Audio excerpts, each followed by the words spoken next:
एक हाउसवाइफ का एक 19 इयर्स के लड़के से अफेयर हो जाता है। इसके बाद क्या होता है, आज की हमारी मूवी ग्रीन चेयर जो एक कोरियन मूवी है, इसमें हम देखेंगे। वीडियो स्टार्ट करने से पहले मैं आप सबसे रिक्वेस्ट करना चाहता हूँ, आपको वीडियो अच्छा लगता है तो प्लीज इस वीडियो को लाइक और कमेंट जरूर कर दीजिएगा। इसी चैनल को बहुत सपोर्ट मिलता है। अब बिना किसी देरी के एक्सप्लेनेशन स्टार्ट करते हैं।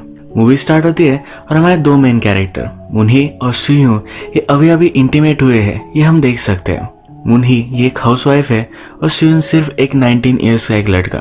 मुनही उससे पूछती है कि क्या ये तुम्हारा फर्स्ट टाइम था। सुयन कहता है मुझे एक बार एक लड़की के साथ अपॉर्चुनिटी मिली थी पर वो सक्सेस नहीं हो पाया। इसके बाद हमें पता चलता है कि इनकी रिलेशनशिप के बारे में पुलिस को पता चल गया था। ये इलीगल था तो इसी वजह से मुनही को जेल हो गई। अब थोड़े दिन गुजर चुके हैं और मुनही की सजा कंप्लीट हो चुकी है। बाहर निकलने के बाद भी उसे कुछ कम्युनिटी अवर्स करने पड़ेंगे।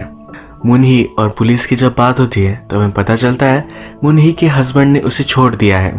उसकी मदर भी अब एक अलग कंट्री में रहती है। मुनही जब जेल से बाहर आई तो उसके आसपास बहुत सारे रिपोर्टर थे। उसे पूछ रहे थे कि अब तुम क्या करोगी, क्या तुम फिर से ह्यून के पास जाओगी। इस सब से वो ओवरवेल्म हो चुकी थी। तभी उसके पास ह्यून आया। ह्यून ने अपना उसे जैकेट पहनाया, उसे हक कर कर वहां से वो लेकर जाता है। ह्यून मुनी से कहता है क्या तुम ठीक हो, क्या सब कुछ ठीक है। मुनी कहती कि हाँ सब कुछ अब ठीक है। मुनी ह्यून से पूछती है क्या सिर्फ पैसों के लिए तुमने हम दोनों की रिलेशनशिप को सेल कर दिया। इसका मतलब है जब ये दोनों इंटीमेट हो रहे थे तो इसके उन्होंने टेप बनाई थी। ये किसी के हाथ लग गए और इन्हें जेल जाना पड़ा। ह्यून कहता है कि ऐसा नहीं है, इसमें मेरी कोई भी गलती नहीं थी। एक फ्लैशबैक दिखाया जाता है जिसमें इंस्पेक्टर ह्यून को डील देता है। कहता है कि अगर तुमने सब इल्जाम मुनही पर लगा दिया तो उसे बहुत बड़ी जेल हो जाएगी। हम तुम पर कुछ भी चार्ज नहीं लगाएंगे। ये डील ह्यून ने नहीं ली थी, इस डील को ह्यून ने इग्नोर कर दिया था। मुनही कहती है कि अब तुम घर चले जाओ, मेरे साथ रुकने की कोई भी जरूरत नहीं है।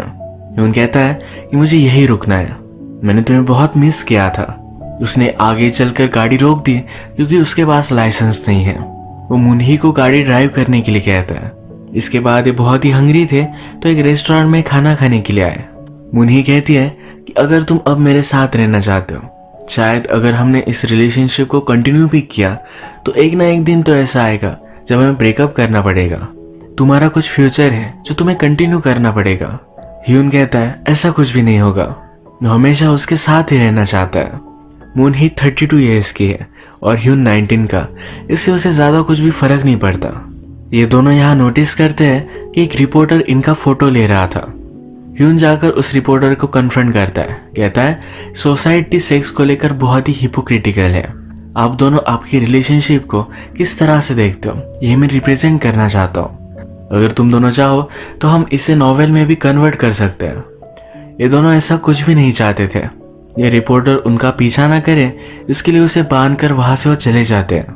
मुनही गाड़ी में ह्यून से कहती है कि हमेशा मैं तुम्हारे बारे में ही सोचती थी, मुझे जेल में टॉर्चर किया जाता था, हम दोनों साथ होंगे ये सोचकर मैं हमेशा वो सहन कर लेती थी। इसके बाद ये दोनों एक मोटेल में आए और वहां इंटीमेट हो गए। इंटीमेट होते वक्त ही मुनही को लगा कि उन्हें कोई टेप कर रहा है, शायद इस रूम में कोई हिडन कैमरा होगा। लास्ट टाइम कैमरे की वजह से सब कुछ ट्रबल हुआ था तो इस वजह से वो डिस्टर्ब्ड है। ह्यून फिर पूरे कमरे को चेक करता है, कैमरा उसे कहीं भी नहीं मिलता।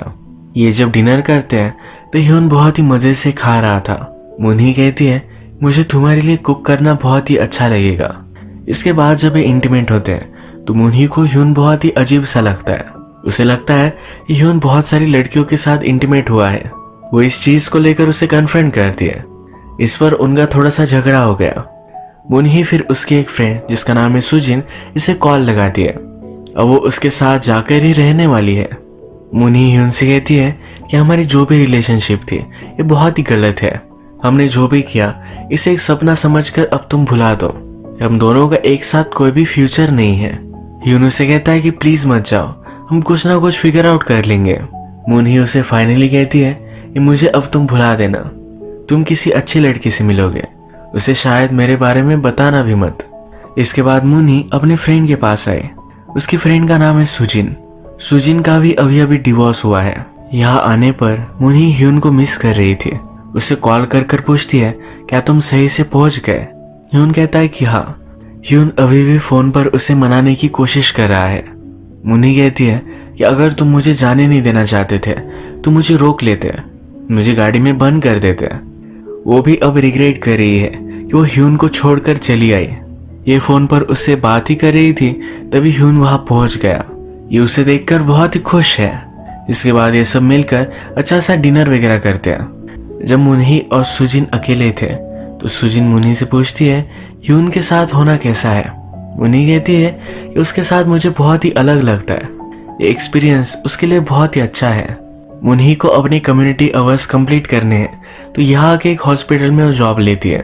यहाँ पर एल्डरली लोगों की उसे केयर लेनी पड़ेगी। इसमें एक ओल्ड वुमन है जो कंट्रोल में नहीं आती। वो तभी शांत होती है जब उसे एक गाना सुनाया जाता है।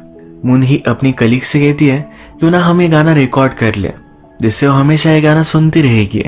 कलीग कहती है वो उसे पसंद नहीं है, उसे लाइव गाना सुनना अच्छा लगता है। इसके बाद हम देखते हैं कि ह्यून मुन्ही को घर ले जा रहा है। वो गाड़ी में कहता है कि आज मैंने बहुत सारी चीज़ों के बारे में सोचा है। हम दोनों की रिलेशनशिप में मैं तुम्हें एज ए ह्यूमन प्यार करता हूँ। गलती तो हम दोनों ने की थी और सिर्फ तुम्हें जेल में जाना पड़ा।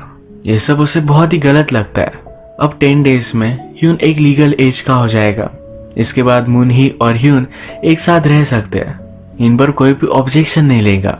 ह्यून को हमेशा एक अनोनिमस नंबर से कॉल आता रहता है। ये कौन कॉल कर रहा है ये उसे पता नहीं है। मुन्ही कहती है कि शायद किसी को तुम पर क्रश है। ह्यून इससे डिस्टर्ब हो गया था तो अपना मोबाइल फेंक देता है। मुन्ही उसे गाड़ी स्टॉप करने के लिए कहती है। जल्दी से जाकर वो मोबाइल वो लेकर आती है। कहती है शायद तुम्हारे मदर फादर का तुम्हें कॉल आएगा, ऐसा तुम कांटेक्ट मत तोड़ो। सुजिन एक स्कल्पचर है। मुन्ही उसे हेल्प कर रही थी तो उससे बात करती है। कहती है कि एक ना एक दिन ह्यून मुझ में इंटरेस्ट खो देगा। इसके बाद वो कैसे जिएगी ये उसे पता नहीं है। सुजिन कहती है ये सब बातों के बारे में मत सोचो, तुम हमेशा एक साथ रहोगे। रात में मुन्ही को सपना आता है ह्यून और उसकी फ्रेंड सुजिन ये दोनों एक दूसरे के साथ इंटीमेट हो गए हैं। इस सपने से बहुत ही डिस्टर्ब हो जाती है। रात में जब ह्यून और मुन्ही इंटीमेट होते हैं तो ह्यून उसे आई लव यू कहता है।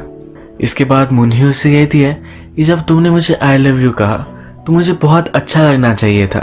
वो ह्यून के साथ ज्यादा कुछ भी फील नहीं कर पा रहे। ह्यून, सुजिन और मुन्ही एक साथ अच्छे से रह रहे हैं। ह्यून कभी कभी इन दोनों के लिए अच्छा सा लंच भी बनाता है। मुन्ही के हॉस्पिटल में जो ओल्ड लेडी सिर्फ गाना सुनकर एंजॉय करती है, उसे गाना सुनाने के लिए एक दिन ह्यून भी आता है। मुन्ही एक पेशेंट को नहला रही थी तो उस पेशेंट ने मुन्ही पर ही अटैक कर दिया। ह्यून मुन्ही को वहां से बचा लेता है। इस इंसिडेंट से वो डिस्टर्ब हो गई थी तो ह्यून कहता है कि चलो आज हम बाहर डिनर करते हैं। ये जब दोनों पब्लिक में थे तो ह्यून चाहता है कि मुन्ही उसका हाथ पकड़े। मुन्ही फिर अपना आउटफिट चेंज कर लेती है। वो कुछ ऐसे कपड़े पहनती है जिससे वो यंग लगे। डिनर पर ह्यून उसे कहता है कि जैसी तुम हो वैसे ही मुझे पसंद हो, मेरे सामने इस तरह से तुम यंग बनने की कोशिश मत किया करो। ह्यून कहती है कि जब भी तुम मुझसे बात करते हो तो बहुत ही पोलाइट होते हो, तुम मुझसे एज अ फ्रेंड बात किया करो। मुन्ही को बुरा लगता है इनके बीच में जो भी हुआ इसकी सजा उन्हें भुगतनी पड़ी। उसे लगता है कि उसने ह्यून को सीड्यूस किया था। उसे सॉरी कहती है। ह्यून कहता है कि तुम मुझे कभी भी सॉरी मत बोला करो, तुम्हारे सब सॉरीज को आई लव यू से तुम रिप्लेस कर दो। इसके बाद ये दोनों अपना मूड चेंज करने के लिए एक जगह डांसिंग के लिए आए। यहाँ पर वो फिर से उसी प्रीवियस के रिपोर्टर को नोटिस करते जो उनकी स्टोरी लिखना चाहता था। फिर से इन दोनों ने मिलकर उसके हाथ पैर बांध दिए। इसके बाद ये दोनों एक बार में आते हैं। ह्यून मुन्ही से कहता है तुम मुझे कितना तंग करती हो, मुझे सारे होटल में कैमरास तुमने ढूंढने के लिए कहे थे। मेरी पेंटिंग बनाते वक्त 3 घंटे मुझे खड़ा होना पड़ा। मुझ पर तुमने शक भी किया था, ये सब तुम क्यों करती हो? यहाँ पर वो नाटक कर रहा था कि वो बहुत ही ड्रंक है। मुन्ही उसे सॉरी कहती है पर ह्यून उसे याद दिलाता है कि सॉरी को तुम्हें आई लव यू से रिप्लेस करना है। अचानक से मुन्ही को हॉस्पिटल से कॉल आया। जिस ओल्ड वुमन को गाने की आवाज सुनने के बाद ही अच्छा लगता है, उसे बिना सुलाए वो हॉस्पिटल से चली गई थी। ये ओल्ड वुमन बाहर चली गई और उसका एक्सीडेंट हो गया। मुन्ही को हॉस्पिटल का स्टाफ बहुत डांटता है, उसे बहुत ही बुरा लगा। इसी ओल्ड वुमन की पिल्स उसने बहुत सारी खा ली। ये नींद की दवाई थी तो 2-3 दिनों तक वो उठी ही नहीं। ह्यून उसके लिए वरी करने लग गया था। मुनही को फिर से सपना आता है कि उसकी फ्रेंड और ह्यून ये दोनों इंटीमेट हो गए हैं, तो इसी वजह से डिस्टर्ब होकर वो जाग जाती है। ह्यून उसे सही से सहारा देता है। सुजिन को फिर एक आइडिया आता है। ह्यून का एक बर्थडे है तो उसके पेरेंट्स, मुनही की मदर, इन सबको बुला सकते हैं। जो भी सिचुएशन है ये सब हैंडल कर सकते हैं। ये आइडिया उन्हें अच्छा लगता है। इसके बाद डायरेक्टली हमें बर्थडे दिखाया जाता है। यहाँ पर ह्यून के पेरेंट्स, मुनही की मदर, उसका एक्स हस्बैंड और कुछ लोग हैं। ह्यून को जो लड़की हमेशा कॉल करती रहती थी, मुनही ने उसे भी कन्फ्रंट करने के लिए बुला लिया है। इस पार्टी में भी उसके पीछे ही पड़ गई थी। इस पार्टी में मुनही का एक्स हस्बैंड बहुत ही गुस्सा था। ह्यून मुनही को ये बात बताता है। मुनही कहती है, हम दोनों की रिलेशनशिप हमेशा बहुत ही घटिया थी, उसने मुझ पर चीट किया था। इसके बाद मुनही की मदर बात करती है, कहती है कि मुनही की वजह से लोग मुझ पर भी शक करने लग गए थे, मेरे कैरेक्टर पर सवाल उठाने लग गए थे। मुनही की मदर को लगता है उसने जो भी किया वो बहुत ही गलत है, उसे जेल जाना चाहिए। ह्यून सबसे कहता है कि मैं अच्छा सा स्टडी करूंगा, हार्ड वर्क करूंगा और सब कुछ ठीक कर दूंगा। ह्यून की मदर भी उसे सपोर्ट कर रही है। उसे लगता है कि ह्यून जो भी डिसीजन लेगा वो सही ही लेगा, क्योंकि आजकल ह्यून बहुत ही खुश है। ह्यून के फादर को ये सब चीजें गलत लगती है। उन्हें लगता है ह्यून को अपनी स्टडीज में फोकस करना चाहिए। ये सब चीजें बहुत ही गलत है। जो लड़की ह्यून को लाइक करती है, उसे लगता है कि मुनही ने ह्यून को फंसाया था।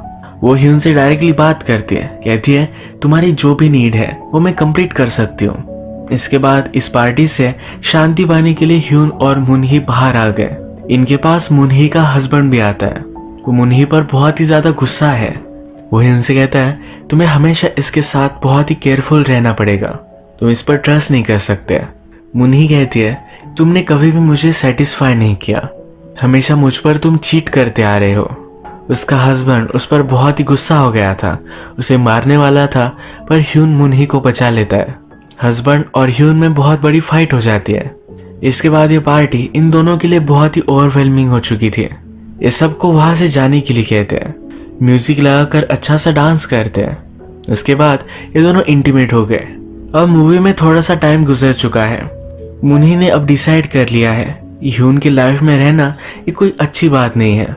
अब उसकी लाइफ से हमेशा के लिए चली जा चुकी है। ह्यून को भी किसी अलग लड़की के साथ हम देख सकते हैं। इनकी जो रिलेशनशिप थी, इस रिलेशनशिप के डायनामिक्स पर ये मूवी बहुत सारे क्वेश्चन उठाती है।